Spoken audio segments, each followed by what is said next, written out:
momento solene nestas comemorações do Dia de Portugal. O momento seguinte é de discursos e o primeiro será de Lídia Jorge, ela que foi escolhida por Marcelo Rebelo de Sousa para presidir as comemorações deste ano. É algarvia, natural de Buliqueime, tem 78 anos, é escritora conhecida e reconhecida e também conselheira de Estado por escolha do Presidente da República.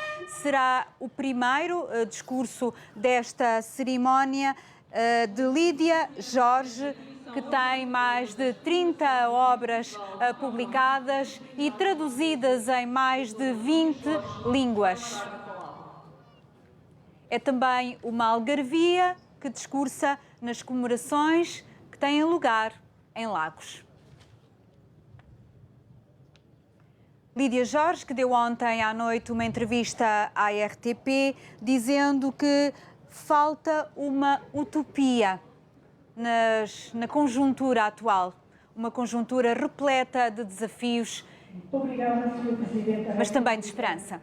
Por me ter convidado a juntar-me às celebrações do Dia de Portugal, de Camões e das comunidades portuguesas, neste ano de 2025. Não estava no meu horizonte, mas agradeço.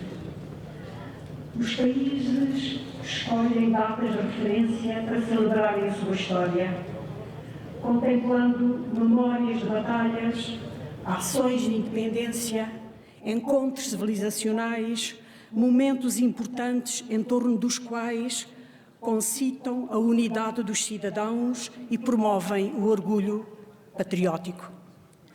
Mas em Portugal é a data da morte de um poeta que protagoniza o nosso momento cívico de unidade mais relevante.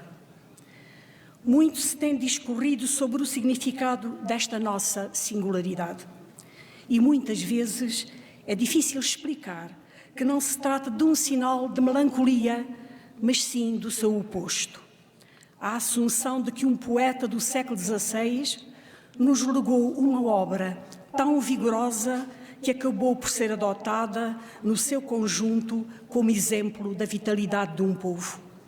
E que a própria biografia do seu autor se oferece como exemplo não só de um percurso português, mas se transformou em símbolo universal da nossa peregrinação prometeica sobre a terra. A fidelidade que Camões manteve em relação à pátria, quando se encontrava em paragens remotas, alimenta a simbologia que lhe é atribuída como exemplo da proximidade que os portugueses que se encontram longe mantêm com a sua cultura de origem. O país retribui-lhes, reconhecendo desde há muito que as comunidades portuguesas são corpo essencial do nosso ser identitário. Mas as celebrações deste ano de 2025 têm um cunho muito particular. Em primeiro lugar, porque voltam a ter lugar na cidade de Lagos. No século passado, foi cidade anfitriã em 1996. Passados 29 anos, esta cidade do Algarve continua a ser democrática, livre, próspera. O que mudou e o que justifica que, de novo, tenha sido escolhida para ser palco das celebrações foi a nova consciência de que Lagos passou a representar um lugar obrigatório quando se pretende avaliar as relações entre os povos ao longo dos séculos. É sabido que Lagos, lugar de saída para a África e lugar do comércio prático, tem como símbolo complementar o promontório de Sagres. A escassos 40 quilómetros de distância, Sagres e Lagos representam historicamente uma dualidade contrastiva, cujo papel se encontra em avaliação.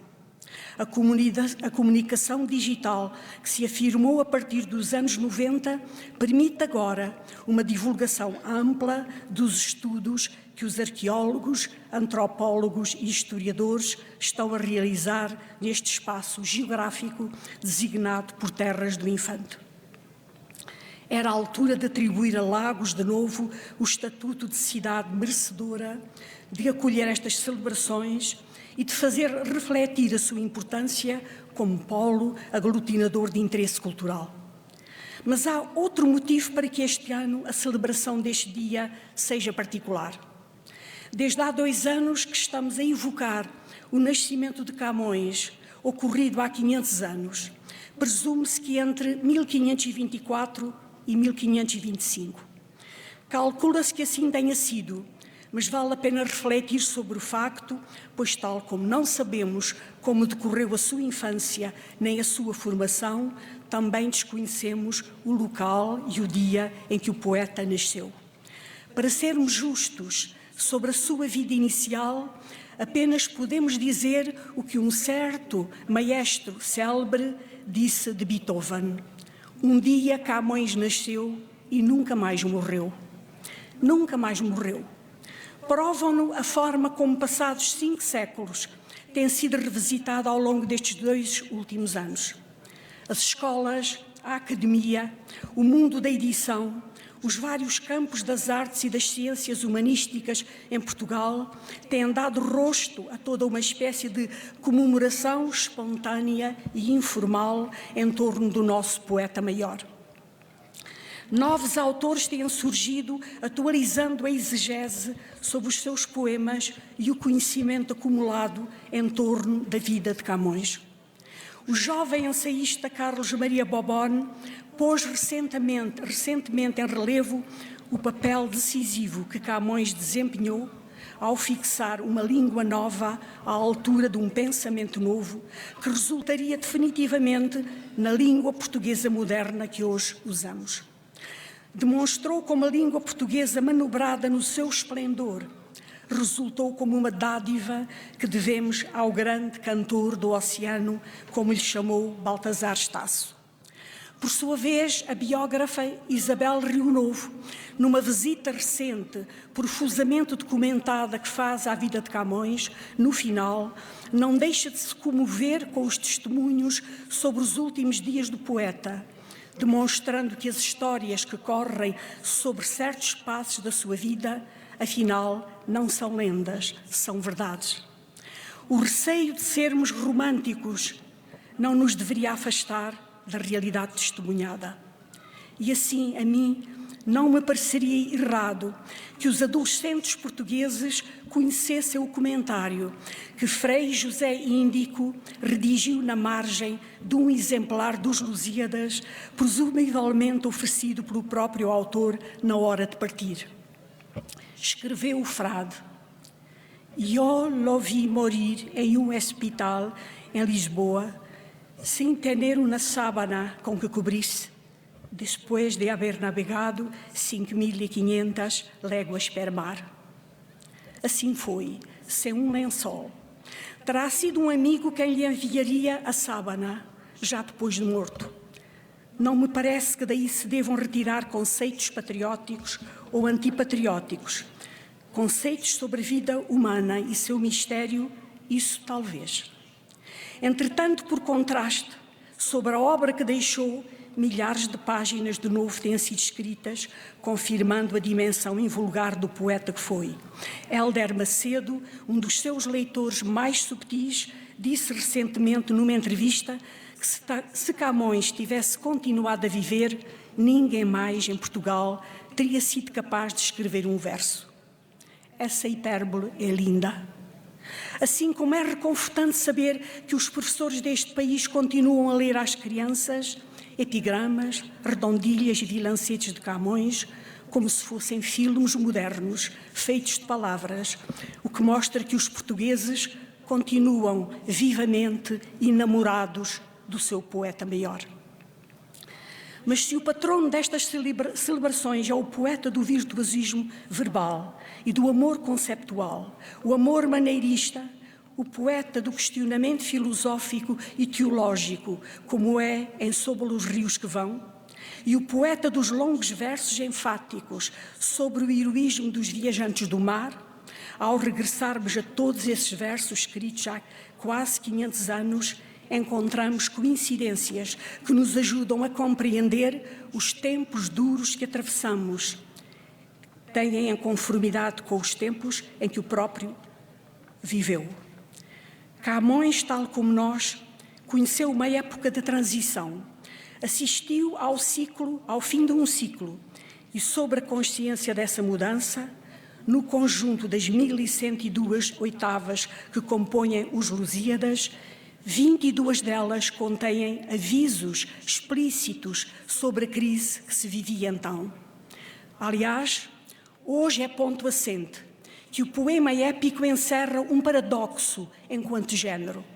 O paradoxo de constituir um elogio sem limites à coragem de um povo que havia resultado da criação de um império e, em sentido oposto, conter a condenação das práticas que, passados 50 anos, impediam a manutenção desse mesmo império. E, nesse campo, pode-se dizer que os Lusíadas, poema que, no fundo, justifica que o dia de Portugal seja o dia de Camões, expressa corajosas verdades dirigidas ao rosto dos poderes que elogia.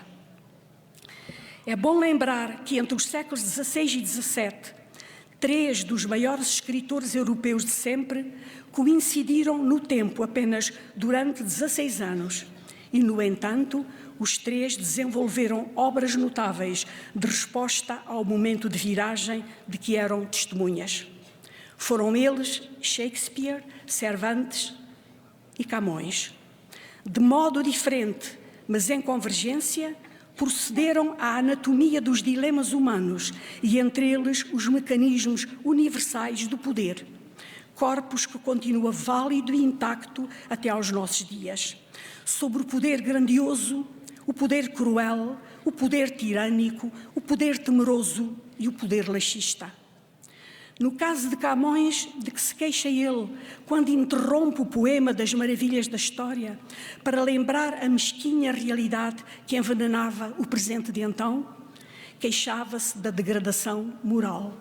Mencionava o vil interesse e sede e miga do dinheiro que a tudo nos obriga. E evocava, entre os vários aspectos da degradação, o facto de sucederem aos homens da coragem que tinham enfrentado o mar desconhecido, homens novos, venais, que só pensavam em fazer fortuna. Mais do que isso, queixava-se da subversão do pensamento, queixava-se da falta de seriedade intelectual, que resultava depois, na prática, na degradação dos atos do dia-a-dia. Escreve o poeta no final do canto 8º. Este deprava às vezes as ciências, os juízos cegando e as consciências. Este interpreta mais do que sutilmente os textos. Este faz e desfaz as leis.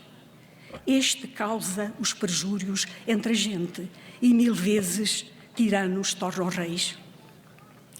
Na verdade, Camões e Cervantes e Shakespeare, de modos diferentes, expuseram os meandros da dominação, envolvidos com o tempo histórico dos impérios que viveram. Por essa altura, sobre os reis de Portugal, Espanha e Inglaterra, dizia-se que lutavam entre si pelo domínio do globo terrestre. Ou mais concretamente, dizia-se então que os 3 competiam para ver quem acabaria por pendurar a terra ao pescoço como se fosse um berloque. Os 3 autores perceberam bem que, em dado momento, é possível que figuras enlouquecidas, emergidas do campo da psicopatologia, assaltem o poder e subvertam todas as regras da boa convivência. Escreveu Shakespeare no ato 4º do Rei Lear. É uma infelicidade da época que os loucos guiem os cegos. Enquanto isso, Cervantes criava a figura genial do alucinado Dom Quixote de La Mancha, que até hoje perdura entre nós como o nosso irmão ensandecido.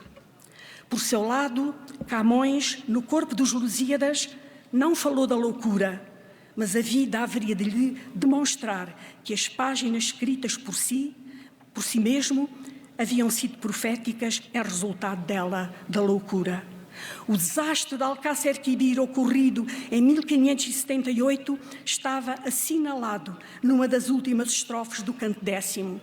Era a história, como sempre, a confirmar o pressentimento experimentado pela literatura. No entanto, o fim de ciclo, que neste caso aqui interessa, não é mais uma transição localizada que diga apenas respeito a 3 reinos da Europa.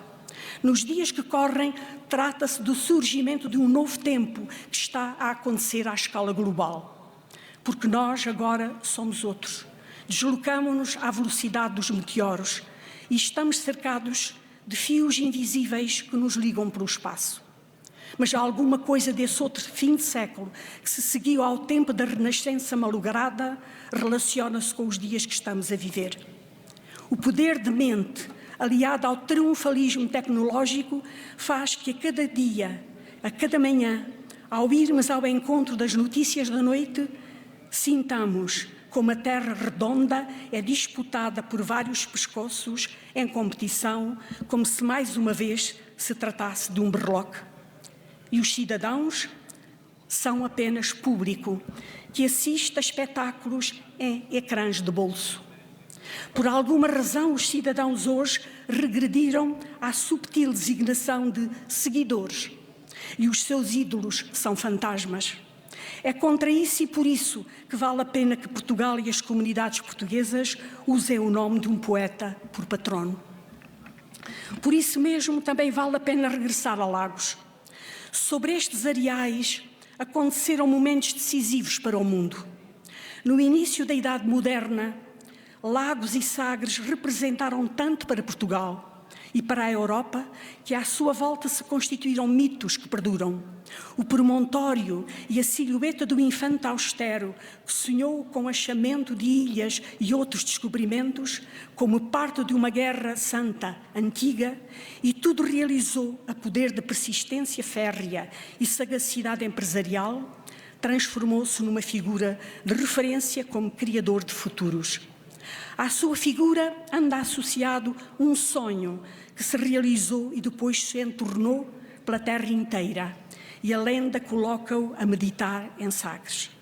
Numa referência um tanto imprecisa, mas que permite a sua evocação, Sofia escreveu: ali vimos a veemência do visível, o aparecer total exposto inteiro, e aquilo que nem sequer ousáramos sonhar era o verdadeiro. Esta ideia de que na mente do infante se processou uma epifania anda-lhe associada enquanto mentor de uma equipa mais ou menos informal que teve a capacidade de motivar e dirigir. Sagres passou assim para a história e para a mitologia como lugar simbólico de uma estratégia que mudaria o mundo. Mas existe uma outra perspectiva, como é sabido, e hoje em dia o discurso público que prevalece é sem dúvida sobre o pecado dos descobrimentos e não sobre a dimensão da sua grandeza transformadora. É verdade que a deslocação coletiva que permitiu estabelecer a ligação por mar entre os vários continentes e o encontro entre povos obedeceu a uma estratégia de submissão e rapto, cujo inventário é um dos temas dolorosos de discussão na atualidade. É preciso sempre sublinhar, para não se deturpar a realidade, que a escravatura é um processo de dominação cruel, tão antigo quanto a humanidade. O que sempre se verificou foi diversidade de procedimentos e diferentes graus de intensidade. E é indesmentível que os portugueses estiveram envolvidos num novo processo de escravização longo e doloroso. Lagos, precisamente, oferece às populações atuais, a par do lado mágico dos descobrimentos, também a imagem do seu lado trágico. Falo com o sentido justo da reposição da verdade e do remorso, pelo facto de aqui se ter inaugurado o tráfico negreiro intercontinental em larga escala, com polos de abastecimento nas costas da África, e assim se ter oferecido um novo modelo de exploração de seres humanos que iria ser replicado e generalizado por outros países europeus até ao final do século XIX. Lagos expõe a memória desse remorso. Mostra como, num dia de agosto de calor tórrido de 1444, desembarcaram aqui 235 indivíduos raptados nas costas da Mauritânia e como foram repartidos e por quem. Alguém que muito prezamos encontrava-se em cima de um cavalo e aceitou o seu quinhão de 46 cabeças. Esse cavaleiro era nem mais nem menos do que o próprio infante Dom Henrique. Lagos não se furta a expor essa verdade histórica. Lagos também mostra o local onde depois, em levas sucessivas, iriam ser mercadejados os escravos. E mais recentemente relata-se como eram atirados ao lixo quando morriam sem um pano em envolver os corpos. Até agora foram retirados desse monturo de Lagos os restos mortais de 158 indivíduos de etnia banta. Lagos mostra esse passado ao mundo para que nunca mais se repita. Talvez por isso estejamos aqui no dia de hoje. Aliás, a Unesco criou a Rota do Escravo e inscreveu Lagos na Rota da Escravatura, para que saibamos como os seres humanos procedem uns com os outros, mesmo quando se fundamentam em religiões fundadas sob os princípios do amor e sob a lei dos direitos humanos. Lagos mostra esse filme e faz-se parente de quem escreveu na porta de um lugar de extermínio moderno o pedido solene: homens, não se matem uns aos outros. É verdade que só conhecemos o que sucedeu naquele dia 8 de agosto de 1444 porque o cronista do infante Dom Henrique o narrou. Yanes Gomes de Zurara não conseguiu evitar um sentimento de compaixão e comentou, de forma comovida, como a chegada e a partilha dos escravos era cruel. Felizmente que dispomos dessa página da crónica dos feitos de Guiné, para termos a certeza de que havia quem não achasse justo semelhante degradação e o dissesse. Aliás, sabemos que sempre houve quem repudiasse por completo a prática e o teorizasse. O que significa que Lagos, a cidade dos sonhos do infante, de que Sagres é a metáfora, passados todos estes séculos, promove a consciência sobre o que somos capazes de fazer uns aos outros. Esta tornou-se, pois, uma cidade contra a indiferença. É uma luta nossa, contemporânea. Em Lagos, hoje em dia, está presente, de outro modo, a mensagem do cartoon de Simon Kneebone, datado de 2014, que tem corrido o mundo. A cena é nossa contemporânea. Passa-se no mar. Num navio enorme, aparelhado com armas defensivas, no alto da torre está um tripulante que avista ao longe uma barca frágil, rasa, carregada de migrantes. O tripulante da grande embarcação pergunta: de onde vêm vocês? Da lancha apinhada, alguém responde: vimos da terra. Sugiro que os jovens portugueses, descendentes de cavadores braçais, marujos, marinheiros, netos de imigrantes que partiram descalços à procura de trabalho, imprimam este cartoon nas camisas quando vão ao mar. Consta que em pleno século XVII, 10% da população portuguesa teria origem africana. Essa população não nos tinha invadido. Os portugueses os tinham trazido arrastados até aqui. E nos miscigenamos. O que significa que por aqui ninguém tem sangue puro. A falácia da ascendência única não tem correspondência com a realidade.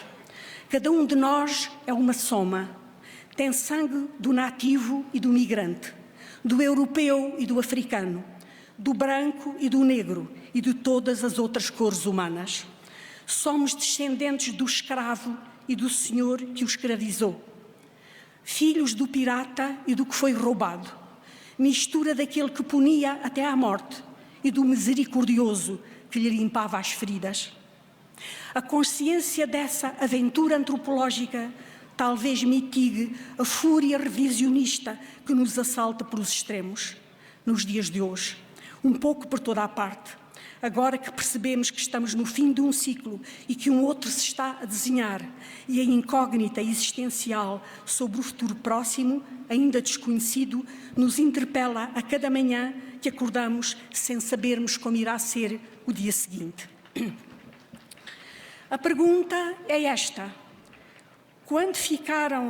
Com quando ficarem em causa os fundamentos institucionais, científicos, éticos, políticos e os pilares de relação de inteligência homem-máquina entrarem num novo paradigma, que lugar ocuparemos nós como seres humanos?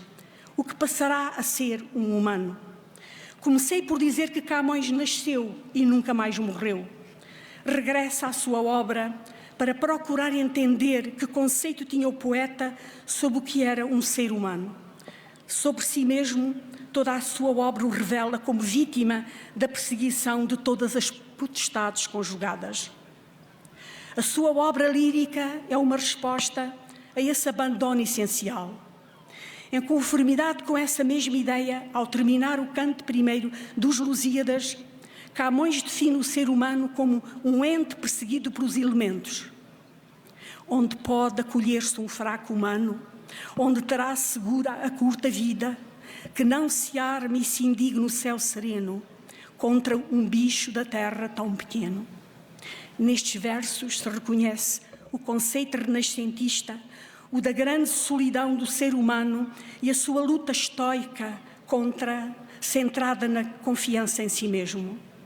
Mas na prática, essa atitude representava uma orfandade orgulhosa que facilmente a fortuna não reconhecia.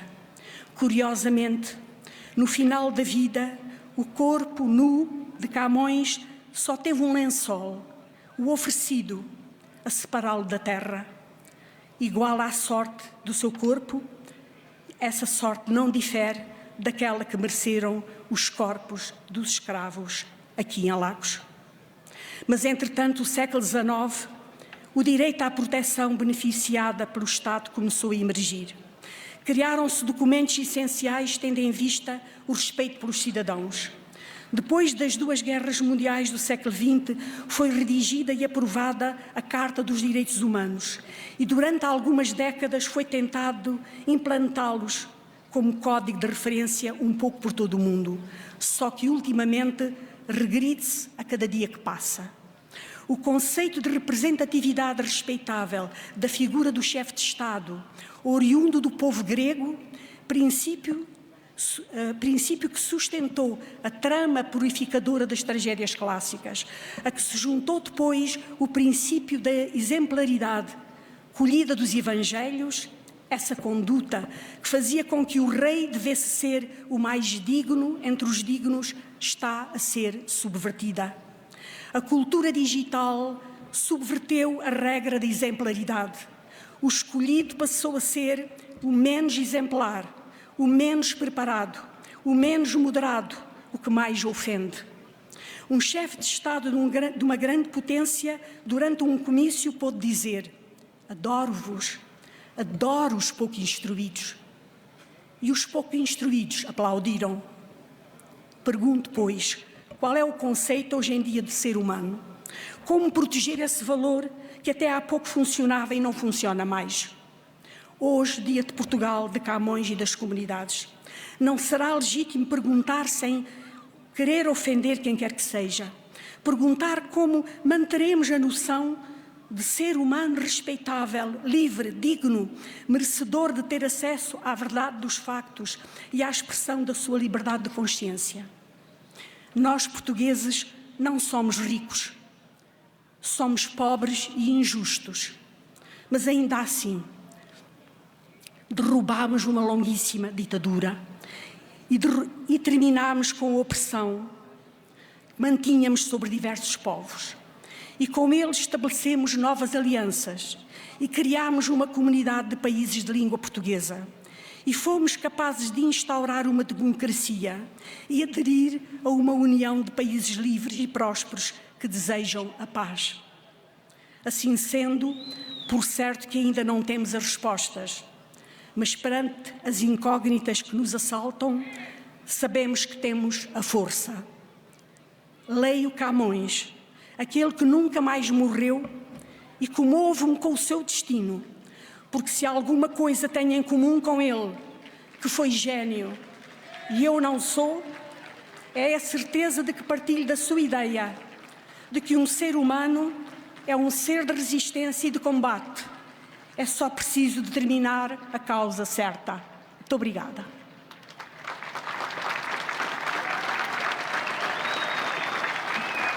Lídia Jorge, uma escritora premiada, a deixar aqui muitas questões sobre o rumo da humanidade e o rumo de Portugal.